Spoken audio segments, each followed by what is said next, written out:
The Whistler.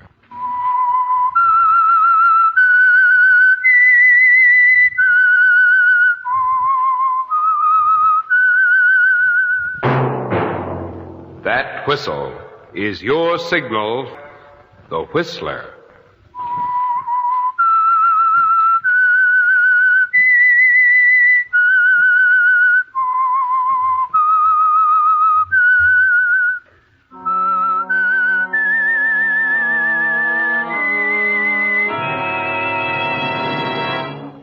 I am the Whistler, and I know many things, for I walk by night.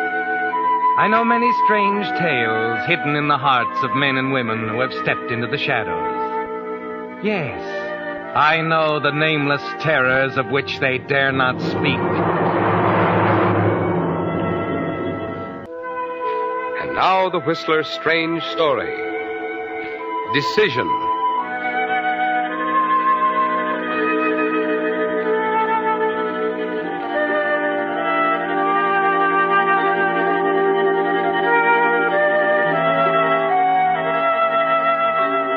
It would have been far more logical had it happened in the springtime. In April, perhaps, with the rhododendrons blooming in Golden Gate Park. The kids playing ball on the green lawns and the maple trees coming to life again. Yes, spring in San Francisco would have helped explain part of it. But the rest would always be beyond logic and common sense. It wasn't springtime, it was November, with Christmas just around the corner. A cold, gray day with the steam sizzling in the radiators as he sat near the window of his office on the 20th floor of the Hamilton Building, looking at an uninspiring assortment of X-rays of Mrs. Harrison's chest cavity. Excuse me, Dr. Evans. Oh, yes, Miss Carlton. Mrs. Harrison called again about the X-rays. Oh, there's nothing wrong with her heart. All she needs is some fresh air. Shall I tell her that? No, I suppose I'll have to find her a disease with 20 letters. Oh, I'll call her. And there was another call from a Mrs. John Cameron. Cameron? Can you see her today? Is it important? Well, she said so. Yes, they all do. All right, make it 12:30. What about lunch? I'll have to skip it. Mrs. Cameron's heart is undoubtedly more important than my lunch.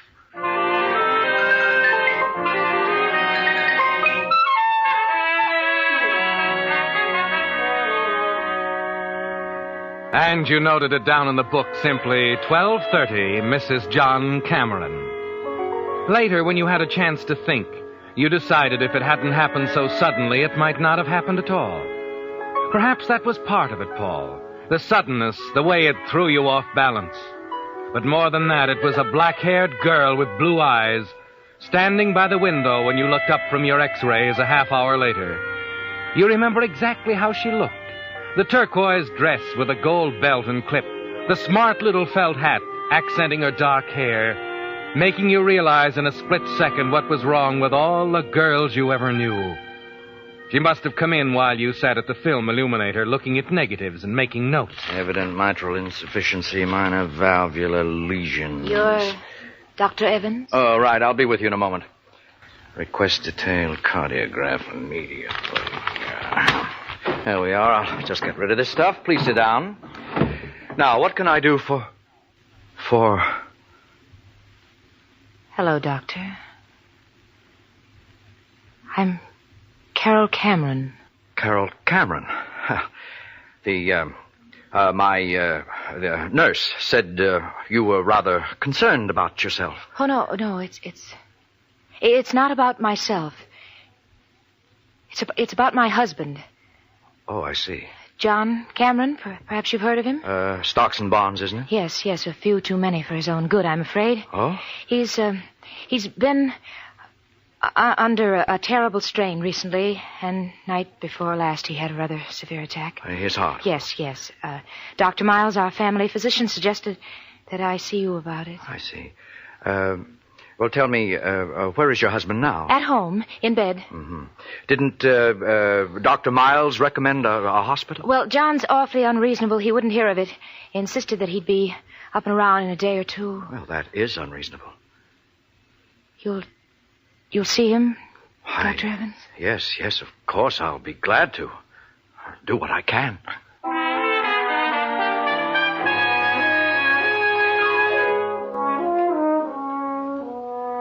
Just like that, Paul.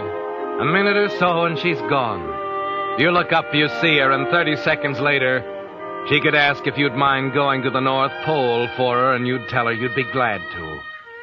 All afternoon, you try to shrug it off. Tell yourself it's fantastic, that this is the sort of thing that keeps you away from second-rate movies. But that evening, when you call on John Cameron, it's still there. Lucinda Withers, the housekeeper, is waiting outside the door after you finish your examination. Oh, where is Mrs. Cameron, Lucinda? She went out for a moment, sir. Tell me, is it serious? Yes, I'm afraid it is. Oh, I knew it.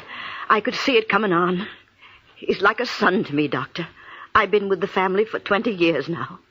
Since way before she came. Oh, I see. He was never like this before. Oh, what do you mean by that? She's not good for him. She worries him, makes him nervous, keeps him thinking about the 15 years between them. Yes. Well, I'll have a prescription sent over in the morning. I better be going now. My taxi's waiting outside. You just keep him as quiet as you can, and I'll check him again tomorrow. Very well, Doctor.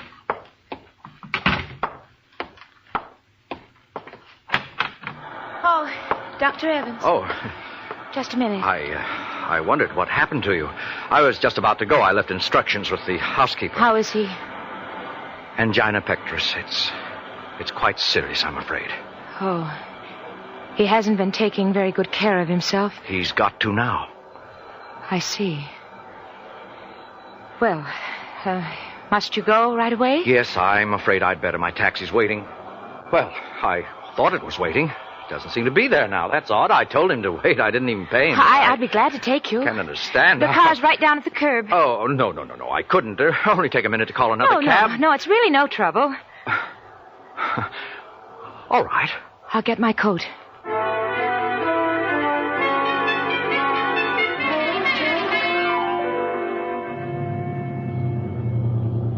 There you are, Doctor. Right to the door. It was awfully nice of you, Mrs. Cameron. It's all right. Well, I guess the next thing to do is get out.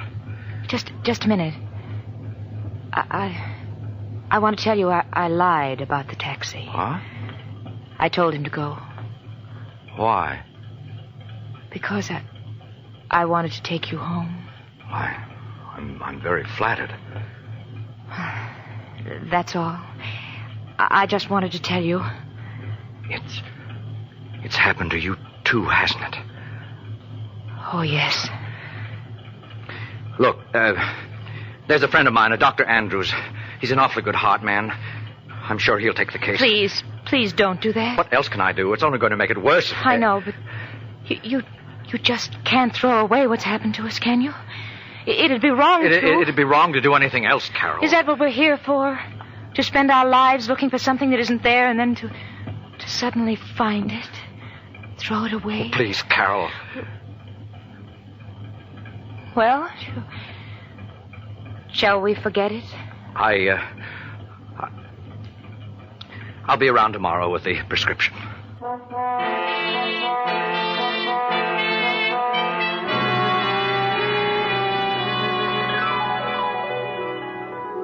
So that's how it started, Paul. Yes, it was easy to analyze it, to list a million reasons why it was wrong. But the trouble was that when you were all through analyzing, it was still there, stronger than ever. You visit John Cameron the next day and the day after that. And before you know it, the days have grown into weeks. And the damp November night you arrange to meet her secretly at a little French cafe on Washington Street leads to a lot more of them. The two of you at the little corner table Henry reserves especially, not saying much, hardly realizing how the time has flown, that tomorrow is the day before Christmas. You know, that's one of my favorite Christmas hymns. Beautiful. Yes. Christmas, day after tomorrow. Uh-huh. It's hard to realize it. You happy, Carol? Happy and miserable. Well, did you expect anything else? No. I knew it was going to be this way, Paul. It's just that I feel so helpless, and I'm glad you came tonight, Carol, because I'm afraid this is going to be the last time. Oh, Paul. Don't you see how impossible it all is? We're both beating our heads against a stone wall. You're absolutely right, Carol. We are helpless. As I see it, the only thing we can do is try to be square with ourselves. Honestly, it just won't work any other way. No, I suppose not. John will probably hang on like this for years. Yes, he might if he's careful. You know, Paul, it's terrible to feel this way. What way? I just can't help it, Paul. I almost wish he'd... No. It's true. Carol. It's true. I never loved him, Paul. My family thought he'd be good for me. I didn't want any part of it. I know, my dear. You don't have to tell me. He's unhappy, and he's sick, and he's miserable, and it'll always be that way. Why should he Please, live... Carol. Now, this is going to be the last time. I mean it. I can get Dr. Andrews on the case next week. Oh, no. Look at me. Carol. Oh, it's going to work out somehow. The right way. Will you believe that? All right, Paul. If you say so.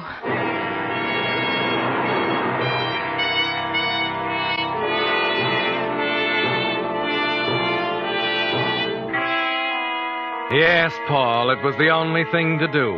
The honorable thing. Approved 100% by the Medical Association.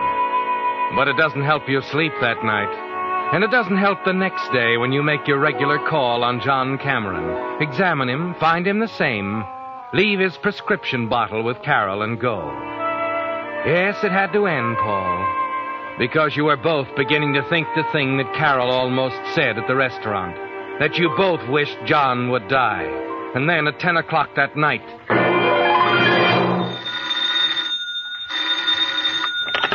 Hello? Dr. Evans. Yes? You must come at once, Doctor. Mr. Cameron's had an attack. I'll be right over, Lucinda. Now listen carefully. There's a bottle of amyl nitrate in the medicine cabinet in the bathroom. Break up a tablet in a handkerchief and make him inhale it. Is that clear? It's too late for that, Doctor. I'm afraid he's dead.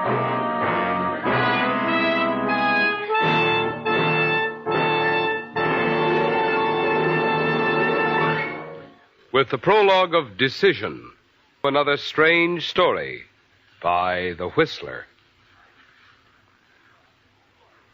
And now back to The Whistler.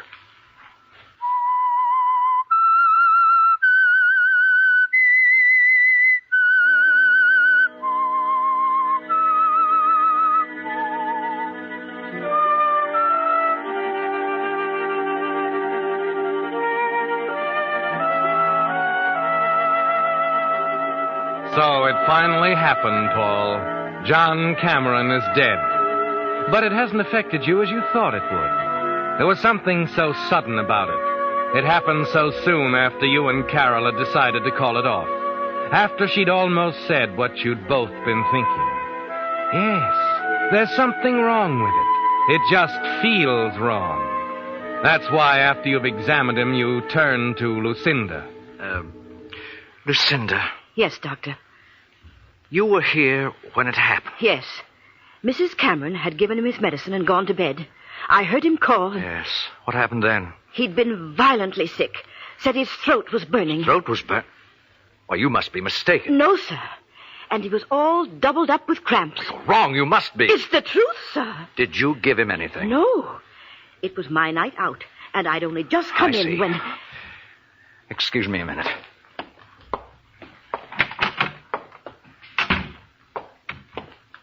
Well, Paul?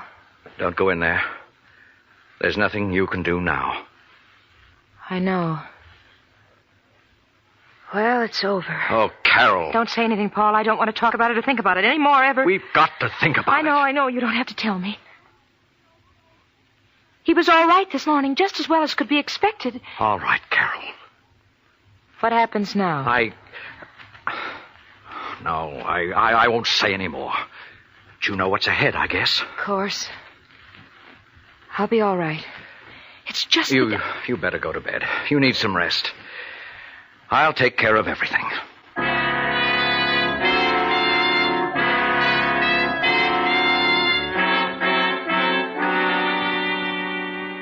It's almost midnight when you get back to the office and take the prescription bottle out of your pocket. The one you took from Carol's medicine cabinet. You forget to take off your hat and overcoat as you throw a few pieces of laboratory equipment together. Dissolve the powder in water and make a test. A very simple test. Thiocyanin. I knew it.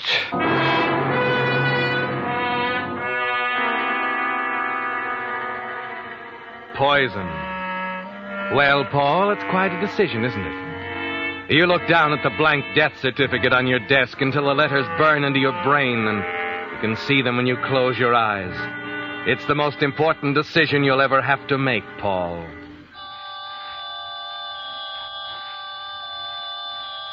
Is that what we're here for? To spend our lives looking for something that isn't there and then to suddenly find it? Throw it away?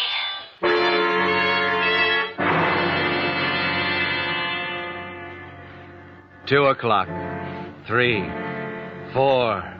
All you can do is sit and stare at the desk, trying to think it through. Your medical certificate's on one wall, the Hippocratic Oath in a neat black frame on the other. 6:00, 7, 8, and then your nurse arrives. Why, Doctor, you've been here all night. Yes. It's Cameron. He's dead. Well, it was only a matter of time. Yes, I guess it was. I'll make out the certificate. Death from natural causes, angina pectoris, acute. Yes, Doctor? Oh, nothing.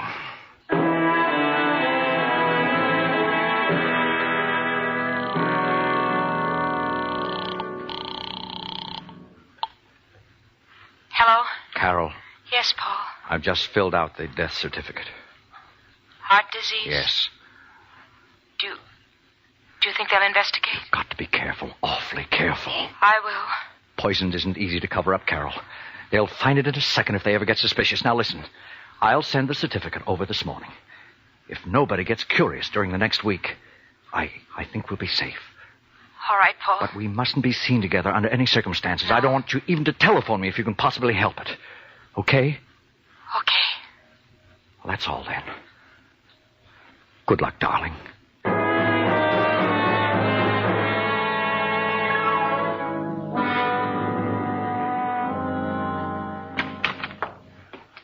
Hello, Evans. Well, hello, Miles. How are you? A little puzzled at the moment. Thought I'd drop in for a minute. Why, certainly have a chair. Thanks. It's about Cameron. I've had a rather distressing experience. Oh? I've been their family doctor for some time, of course. I didn't know Mrs. Cameron before she married John some years ago, but I've always thought her a rather charming person. Well, she seems to be. Yes. You know her pretty well, Paul? Oh, well, naturally, in attending her husband. Yeah, of course. Do you think she's a woman of character? Yes, I'd say so. So would I. Miss Lucinda Withers, however, seems to think she's a murderess. Just what does that mean? I don't know. The woman was completely confusing. A lot of rambling, disconnected remarks that seemed to imply that you and Mrs. Cameron were in love. Well, as you said, Miss Withers seems to be confused. Yes. Well, I just think, Paul, that you ought to do something about Miss Withers. You know as well as I that this sort of thing can ruin you.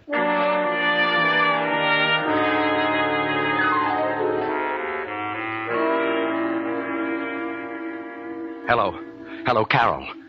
Yes. Listen, darling. You've got to get Withers out of town. Yeah, I know it'll make it look worse, but it's the only thing we can do. Now, where's her family? Idaho. Well, that's good. Now, tell her she needs a rest, anything. I know it sounds crazy, but it's better than sitting around waiting for the axe to fall. Well, that's it. Good luck, darling.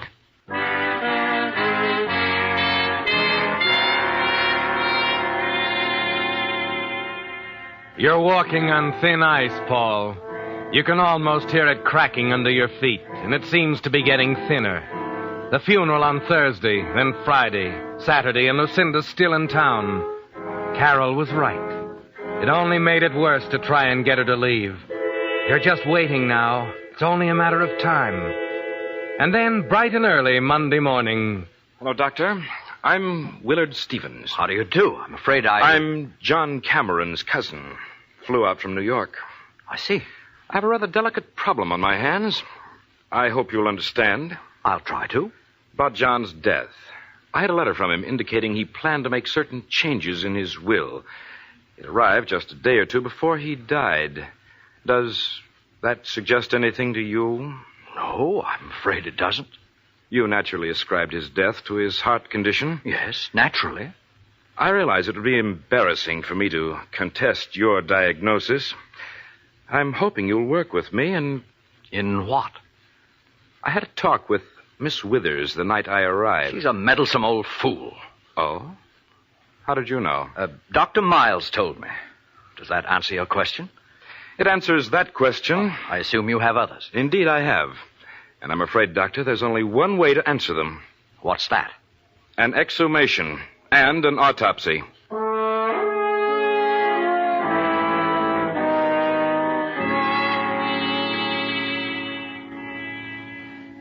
So that's it, Paul. It's all over, isn't it? The autopsy will undoubtedly be tomorrow, and after that, of course, there'll be a trial. The next decision is easy, isn't it? It would be useless to try and run away. It would never lead to anything. You and Carol could never find happiness with an axe hanging over your heads. So the next day, during the autopsy, you sit at home quietly in the chair by the phone, waiting for it to ring. Hello? Hello, darling. Oh, is the autopsy over? Yes.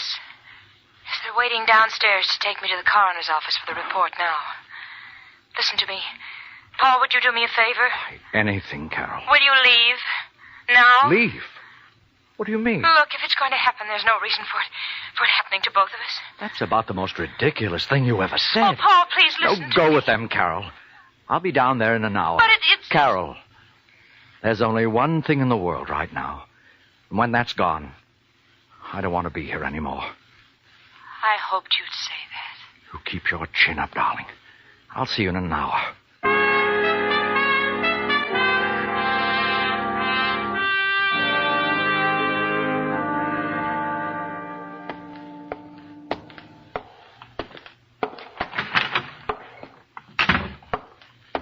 Yes? I'm Dr. Evans. Oh, yes. This way. All right, Lieutenant. There he is. Just a minute, Miss Withers. Make him admit it. He's in love with her. It's been going on I for... said just a minute. How about that, Doctor? It's written all over his face. He's in love with her. All right. I am in love with Mrs. Cameron. So what?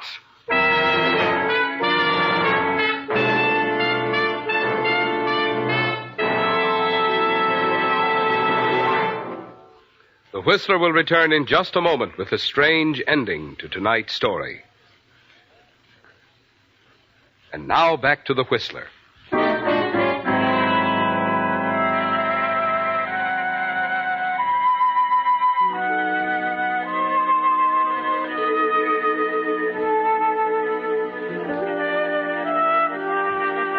So you stand there, Paul, shouting to the high heavens that you're in love with Carol, with all of them clustered around you like vultures. It doesn't seem to matter anymore, does it? In spite of your love for Carol, you know that sooner or later your sense of responsibility would have forced you to tell the whole story. There's a long silence, and then the police lieutenant slowly walks over to Lucinda Withers. All right, Miss Withers, now that we're all here, maybe you'll tell us why you tried to frame Mrs. Cameron. I don't know what you're talking about. On April 5th, you bought 100 grains of thiocyanate at the Black and White Pharmacy on O'Farrell Street, right? I did no such thing. You signed Evelyn Jones on the register. That's a lie. Is this the woman, Mr. Thorson? That's the woman. I make a practice of remembering the faces of people who buy poison. Excuse me. I think I'd like to sit down. Sure, Doctor. Take a chair over there. Now, Miss Withers, why did you try to frame Mrs. Cameron? Why did you put poison in the medicine you knew she had to give him? I didn't do it. Don't lie to me. Now, what did you do with the bottle? I didn't do anything with it. I left it in the... Oh, you did have the bottle, huh? Why did you try to frame Mrs. Cameron? Why did you try to frame her? She killed killed him. She killed him just as surely as if she... As if she put the poison in the bottle instead of you, that's it, isn't it? She didn't love him. She never did. He was as good as dead. So you thought you'd finish the job and hang it around her neck? Lieutenant, I must see Mrs. Cameron. Where is she? In the next room, lying down. Go ahead, Dr. Evans. Now, Miss Withers, we're going to take this all down right from the very... Carol, You're looking for Mrs. Cameron? Yes, the lieutenant said... You're Dr. Evans? Yes, I am. Well, Mrs. Cameron's gone, but she asked me to give you a message, and she said she was waiting for you at the French restaurant on Washington Street. She said you'd know the place. Oh, yes, thank you. I know the place.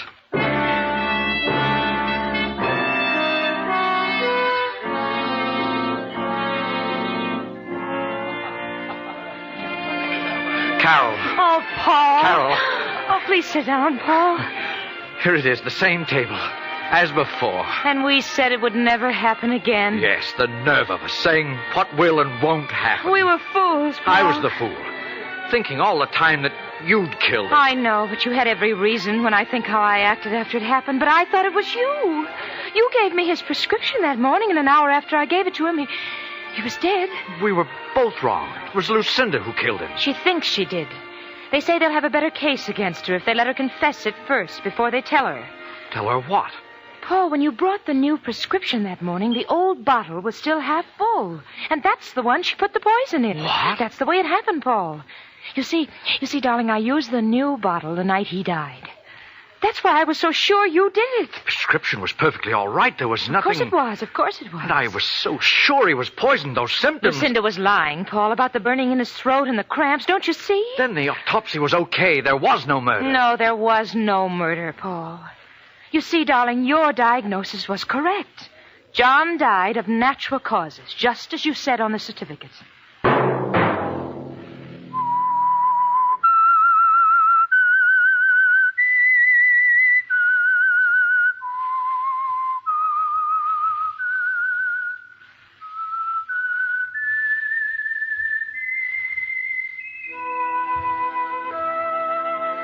Let that whistle be your signal for the Whistler each Wednesday night at the same time.